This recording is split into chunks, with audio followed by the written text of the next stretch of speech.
Hey, what's up, guys? This is John from the Reaper blog. We're not looking in Reaper today, but we are looking at VCV Rack. It's a free virtual modular synth.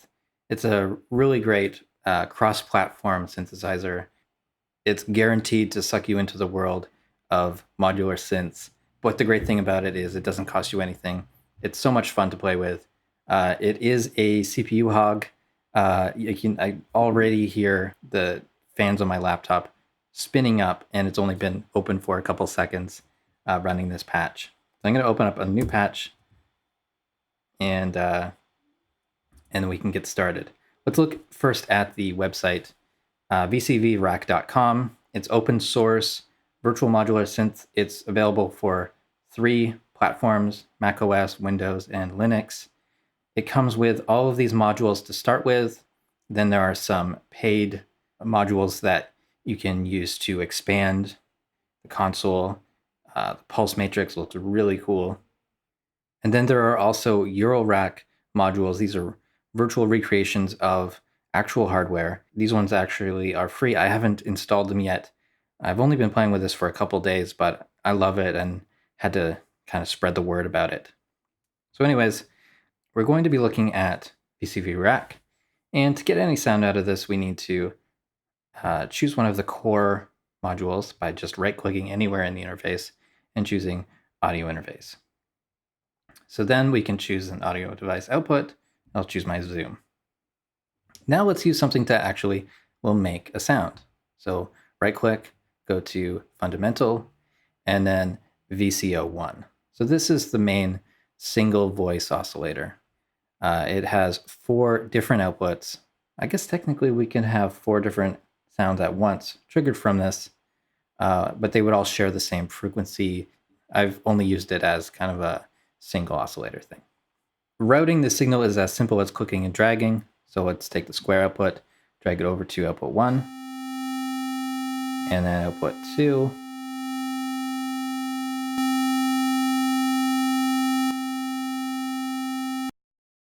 Which is loud when it's just oscillator straight to output. We need to have something in between there. Filters, modulators, amplifiers. So let's first put in, we can put in a mixer. I tend to put in a mixer early on because it always gets more complicated. I like to have parallel chains and everything. So we're just taking the output like that, and then we take the input, and we choose our oscillator. Turn it up. And we can control the pulse width or the frequency. And you just right click to reset any of the knobs. Let's kill that for a moment. All right, so it sounds pretty cool when we move around this pulse width control with the mouse. Let's add in something to actually do that for us. So I'm going to go down to the second layer, and you can put modules anywhere you want, just for kind of visual clarity. The top row is going to be the audio signal, and the bottom row is going to be modulators. So we can put in LFO1. So we have, this looks almost identical to the oscillator, but we've got frequency, the direction of the LFO, the modulators for this modulator, for the CV inputs, pulse width control for the square wave output, and then if we're receiving modulation to this module, how much these are going to be affected. Long story short, you're going to drag this and connect it to the pulse width modulation, and turn up the amount of pulse width modulation here. So this is kind of setting the amount of modulation. This LFO, this sweeping shape, let's look at it on the scope to see what's actually coming out of it. Take this and drag it to here. So we got this shape that's going to be controlling the pulse width. Let's move this out of the way. All right. And then let's hear that again. So we'll take the square wave output, connect it to the input of the mixer.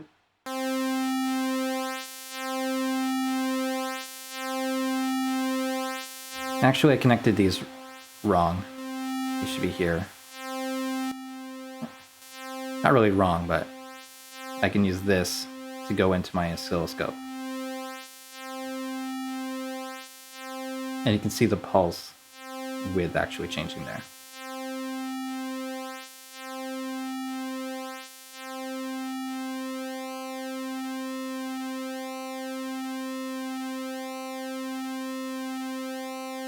Let's use the other LFO.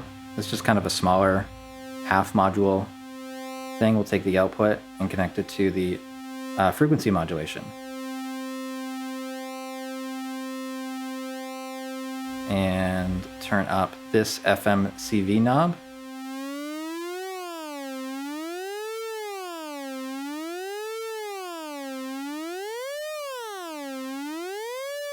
And we can change the direction here. Change the speed.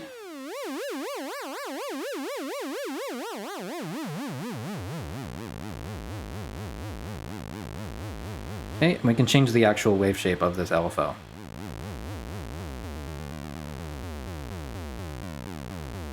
So this one has 4 different outputs for the different shapes, and this one has a continuously variable control that goes between sine to square wave.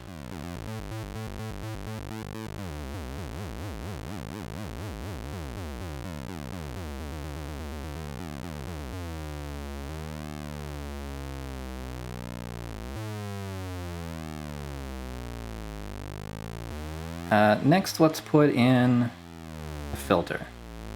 So we'll filter this signal by disconnecting the output of the oscillator, putting it to the input of the filter.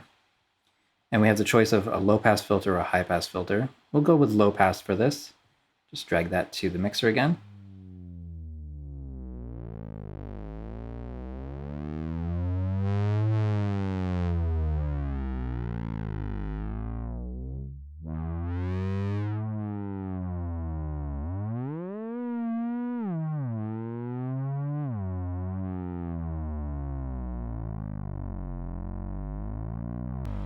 We can use the same low frequency oscillator to control something else, or we could insert another one.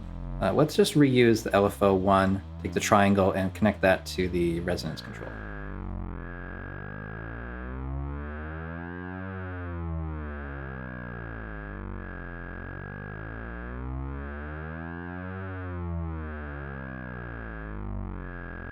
And let's see what else we have. Oh, we've got ADSR.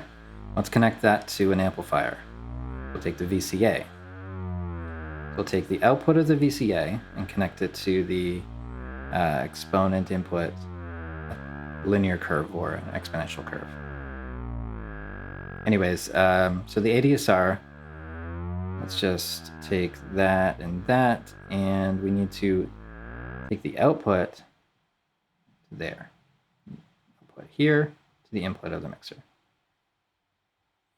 All right, so now there are 3 volume controls in the way of the output.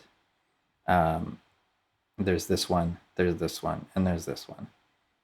And then this one here, this top section, is being controlled by this, but right now it's not getting a signal to tell it to start. So we need to insert something like a sequencer. SEQ3 is a sequencer, 8 steps, 3 CV settings per step. You can change the clock speed.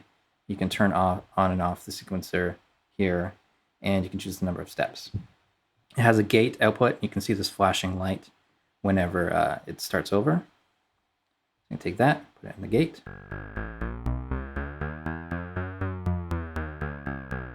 And we can mute different steps to kind of create a rhythmic pattern.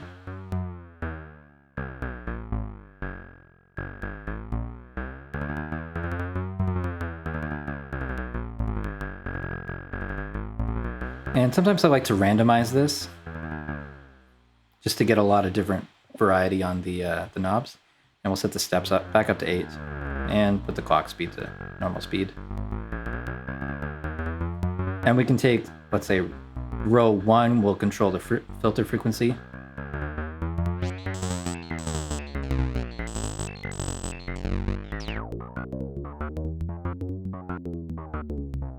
And maybe row 2 controls the amount of drive.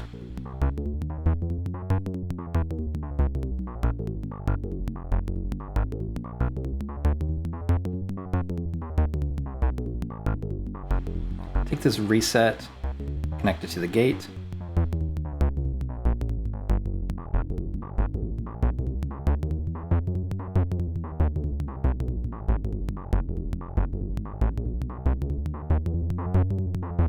I usually get to this point and I'm not really sure what to do. So I just start connecting kind of anything to anything and see what happens. Let's say we want this to also go to a delay. Insert a delay. This is the only sort of audio effect in here. Let's take the output, connect it to channel 2, and let's take a split from the VCA.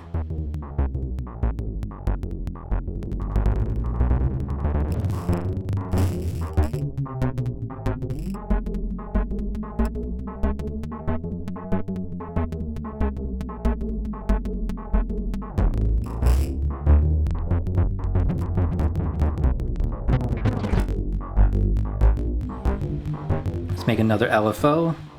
The last thing we'll do here. Take the output of the LFO, go to the CV for time.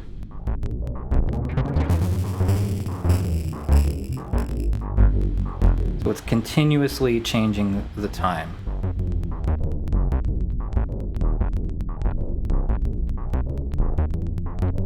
We can solo just the delay signal.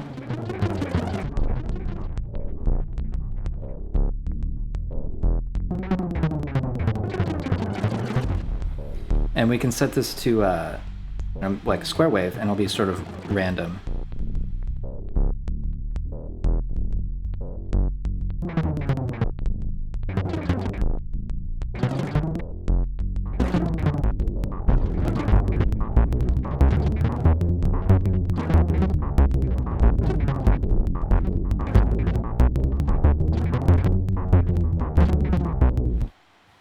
And that's where I'll leave it for today. This is a lot of fun just with the built-in free modules. And it's just a really fun way of, spending a few minutes building a synth patch, basically from something that makes no sound at all to something that you couldn't even imagine. And that's where I'll leave it for today. Thank you so much for watching. Hope you've enjoyed this video. Please subscribe to the channel if you haven't already. Follow me on Facebook and Twitter. Support the Reaper blog through Patreon. And visit reaperblog.net for a lot more tutorials.